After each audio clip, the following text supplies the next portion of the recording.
The Dominican Republic is gradually becoming a permanent home for tens of thousands of Americans and Canadians. And we're no longer just talking about retirees who come here to escape the winter. Today, the Dominican Republic is a top choice for entrepreneurs, investors, young families, remote workers, and those simply tired of the Canadian climate, the high cost of living, and the endless rat race of paying bills and taxes. And the scale of this trend is already quite significant. Let's take a look at the numbers. Today, up to 2 million Canadians visit the Dominican Republic every year. That's the official statistics. Essentially, Canada is one of the key markets for the Dominican tourism industry, second only to the United States. But here's the interesting part. Tourism stats don't show the full picture, because many of these people aren't just coming here for a vacation. Many come and spend several months in the Dominican Republic every year, and their numbers are growing rapidly. Market estimates suggest that 20 to 30,000 Canadians now live in the Dominican Republic almost permanently. Another 70 to 80,000 spend a significant portion of the year here.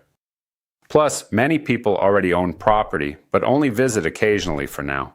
They've essentially secured a spot for their future retirement. If we estimate the total number of Canadians who've effectively chosen the Dominican Republic as their second home, the real figure could be around 200,000 people. Just visit Punta Cana, Cap Cana, Las Terrenas, Sosua, or Cabarete during the winter. In many of these areas, you'll hear English and French almost as often as Spanish, especially during the winter season. What's most interesting is how the profile of Canadians in the Dominican Republic has shifted in recent years. While it used to be mostly retirees and snowbirds, today a huge number of people are working remotely. Some split their time 6 months in Canada and 6 in the Dominican Republic. Others have moved entirely, opening restaurants, travel agencies, construction firms, real estate offices, or service companies. And this process accelerated sharply after 2020. The pandemic, which hit economies and living standards hard worldwide, actually served as a launchpad for the Dominican Republic. People started looking at quality of life in a completely different way. Let's compare. In Canada, you work all year, pay high taxes, mortgages, insurance, and sky-high grocery prices, all while living in the cold for 6 months. Then you fly to the Dominican Republic and see a completely different reality. 28 degrees year-round, the ocean, palm trees, fresh fruit, restaurants at a third of the price, a much lower cost of living, better service for your money, and oceanfront property that's significantly cheaper than in the US or Canada. People are starting to ask a logical question: why am I even living in Canada?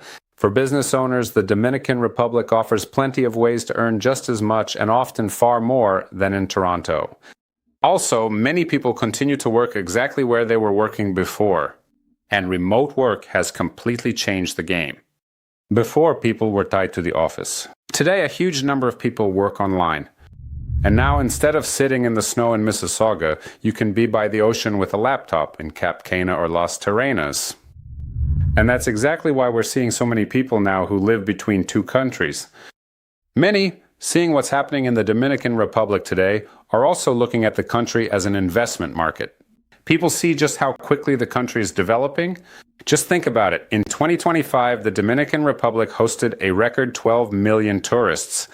Foreigners are investing billions of dollars here. New airports, roads, cruise ports, luxury neighborhoods, marinas, and golf courses are being built. There's a real construction boom happening here today, not just in residential real estate, but in infrastructure development as well. There's massive development of land right by the ocean. These aren't just isolated projects anymore, but well-planned developments of entire large districts. Investors see and analyze all of this, because as infrastructure develops and the population grows, real estate prices will inevitably rise. If you look at projects sold 4 or 5 years ago, many have already seen their value increase by tens of %. Many Canadians today are choosing the Dominican Republic not because they want to flee Canada, but because they want a different quality of life. Living by the ocean, a more relaxed pace, a better climate, and the chance to enjoy a resort atmosphere all year round. And in my opinion, this is only the beginning, because the generation approaching retirement in Canada today has much more mobility than ever before. These people have online income, investments, real estate, and the ability to live between two countries. I think that in 10 years, the number of Canadians spending a significant part of their lives in the Dominican Republic will increase several times over. The trend is already clear. The Dominican Republic is gradually becoming more than just a resort for Canadians. It's becoming a second home. See you next time on the channel.